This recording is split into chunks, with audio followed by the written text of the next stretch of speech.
গতকাল প্রজ্ঞাপনে দেওয়া হয়েছে 400 গজের মধ্যে মোবাইল নিয়ে ঢুকতে পারবে না। প্রিজাইডিং অফিসার, পুলিং এজেন্ট, কোন ভোটার মোবাইল নিয়ে যেতে পারবে না। এর মানে একটি আবার দেওয়া হচ্ছে, ভোট কেন্দ্রে কারচুপি এক নীল নকশা প্রণয়ন করা হচ্ছে। যদি সেটা হয়, আমরা ইসিকে স্পষ্টভাবে বলে দিচ্ছি, এই ইলেকশন যদি দল বাহানা করা হয়, আবার জুলাই নেমে আসবে ইনশাআল্লাহ। আমরা তোমাদের প্রতি আস্থা রাখতে চাই, জনগণের ভোটাধিকার প্রয়োগ করতে দিতে হবে।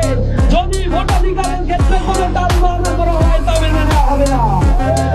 আমরা লক্ষ্য করেছি, ঢাকাবাসী জুলাই বিপ্লব পরবর্তী সময়ে তাদের প্রতিটি লোকের কাছ থেকে, রাস্তাঘাটে একজন মুড়ি বিক্রেতার কাছ থেকে আগে 50 টাকা চাঁদা দিতে, এখন 100 টাকা চাঁদা দিতে হয়। বিল্ডিং তারা তৈরি করতে পারে না, চাঁদা দিতে হয়। সরকার দর্শন